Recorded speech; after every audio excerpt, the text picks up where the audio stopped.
What is going on, Trash Talkers? We're back with another episode for you. In today's video, we're going to give you our starts and sits for Week 14 in the NFL. All that and much more coming your way right now!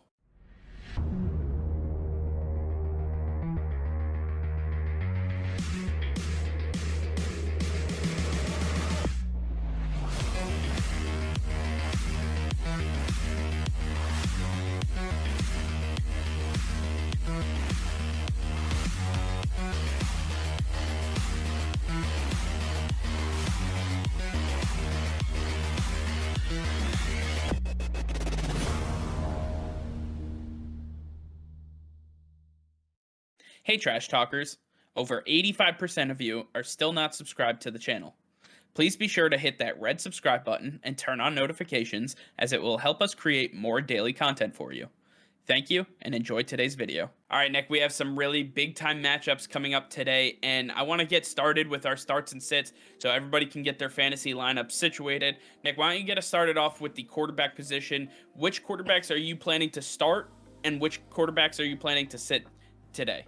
Yeah, so for my start of the week, I'm going with Ryan Tannehill up against the Jacksonville Jaguars. The Jaguars defense has been giving up a ton of points to opposing quarterbacks the last few weeks. I think it's going to be the same result here. The Tennessee Titans run game has not been the same. I think Ryan Tannehill is going to be throwing the ball a ton until they have a safe enough lead where they can just run the rock. They're going to put up a ton of points. Ryan Tannehill is going to be throwing the ball a lot, and you can expect him to sneak in for a touchdown or two. I really like Ryan Tannehill's ceiling this week. And for my sit quarterback, I'm going with Joe Burrow against the San Francisco 49ers. Now, he may be at home, but Joe Burrow's dealing with an injury to his throwing hand, and we know that is hurting his ability to throw the ball accurately. He's got great weapons, but Joe Mixon is running the ball so well right now. I think that he's going to be the guy they rely on to carry the load for this week. Try to give Joe Burrow a little bit more time to rest that hand, get that pinky where it needs to be. That way he can throw the ball and move on as they head into the playoffs this season.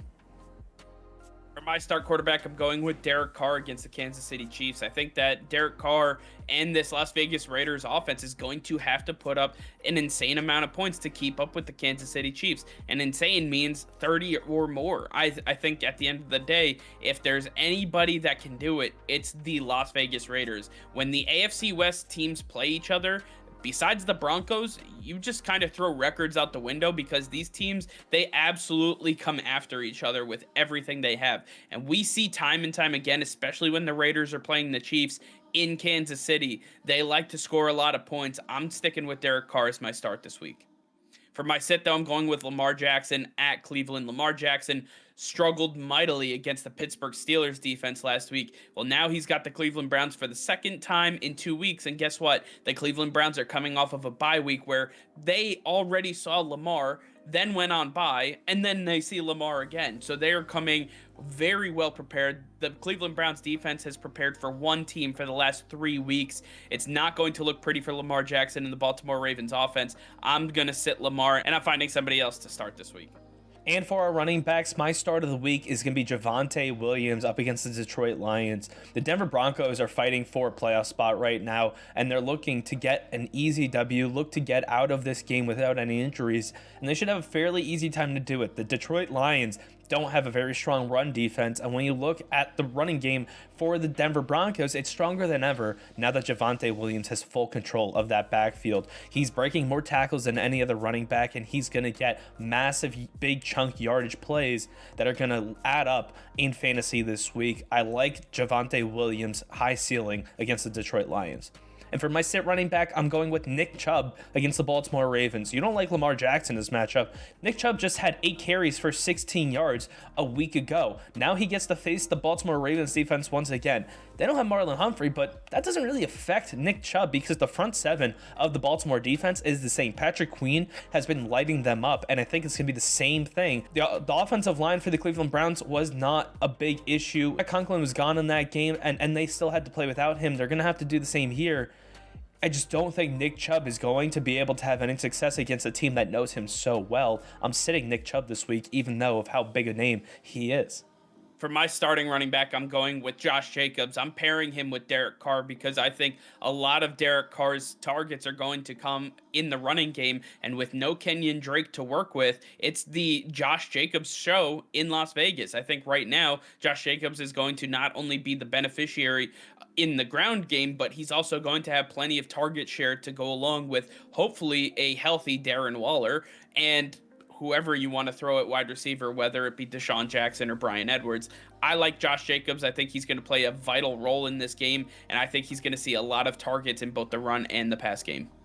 For my sit running back, I'm going with Saquon Barkley once again. This is a second straight week where I'm saying Saquon Barkley is just not the guy. And if you listened to me last week, you understand that he scored under 10 points, and he's going to continue to do that, especially against the Los Angeles Chargers. Now, I know the Chargers have frequently struggled against the run, but the New York Giants are not going to be able to run the ball. Justin Herbert's going to put up 40 on this Giants defense, and they're going to have to abandon the run so quickly it's going to make your head spin. At the end of the day, Saquon Barkley is not going to be a major factor in this game. I think they're going to have to go away from him, so I'm going to sit Saquon Barkley for a second straight week. And for our wide receivers, my start receiver of the week, it's Elijah Moore against the New Orleans Saints. Now, I know there's a question around whether Elijah is actually going to play while he's dealing with this quadricep issue, but if Elijah Moore is playing, he's going up against Marshawn Lattimore at best, but he'll probably be fluctuating between the different corners they have. Marshawn Lattimore is by far their best corner, and he's been having a down year. He has not been playing great. Elijah Moore is an extremely precise route runner. He's got incredible speed, and he's Zach Wilson's favorite target to go to. So if Elijah Moore is playing, you definitely need to be starting him in your lineup. For my sit receiver, though, I'm going with Cortland Sutton against the Detroit Lions. Like I said earlier, I like the run game for the Denver Broncos, but I think they're going to try to escape this game without injury, just try to get a quick W and get out. That means Cortland Sutton's going to get locked up. He's not going to even have a lot of opportunities to begin with. I just don't think Teddy Bridgewater is going to be throwing the ball a ton. Not like the New England situation. It's just not going to favor the receivers in this game. If you're going to start a receiver, Noah Fant's a better option than Cortland Sutton in this one. I'm just staying away from Cortland Sutton altogether. For my start wide receiver, I'm going with a guy who's most likely on your waiver wire and available for pickup, Josh Reynolds, the Detroit Lions wide receiver who they claimed off of waivers from the Tennessee Titans. Josh Reynolds has immense rapport with Jared Goff from their days with the Rams, and now Josh Reynolds is flourishing in Detroit under these circumstances. He has clearly been the number one receiver for Jared Goff, and right now he is going to be a heavy hand for this team. I expect him to have a ton of production, and I expect that to be accentuated this week as they take on the Denver Broncos. For my sit wide receiver, though, I'm doubling down with the New York Giants and going with Kenny Gallaudet. I do not believe that the Giants are going to be able to do too much, especially because it's not even Mike Glennon that we're expecting to start this game. It's Jake Fromm. And right now, I'm not trusting a single thing coming out of the New York Giants. Kenny Gallaudet is all bark and no bite. This guy cannot do a single thing. Going to New York might have been the worst decision of his career. He would have been better off staying in Detroit and working with Jared Goff and company. But right now, I'm staying away from anybody on the New York Giants. And finally, for our tight ends of the week, my start, Ricky Seals-Jones up against the Dallas Cowboys. Logan Thomas is officially out for the season. Ricky Seals-Jones is dealing with a lingering issue, but it looks like he will be able to play this game against the Dallas Cowboys. The Cowboys safeties and linebackers have not had the best success against tight ends this year. Ricky Seals-Jones, when he's out there, when Logan Thomas is not, is a big weapon for Taylor Heineke. I think if you see Ricky Seals-Jones out there, he's a must-start tight end with the connection he has with the quarterback. It's unlike most other situations in the NFL, so I really like him this week. And for my sit tight end, I'm going with Tyler Higbee against the Arizona Cardinals. The Cardinals have incredible linebackers and safeties, well-equipped to handle the tight end position. Tyler Higbee is just a non-factor on any given Sunday with Matthew Stafford under center. He is not the target. It's always Cooper Kupp. You cannot rely on Higbee when he is out there. I just want to stay away from him as much as possible, especially against the Arizona Cardinals this week.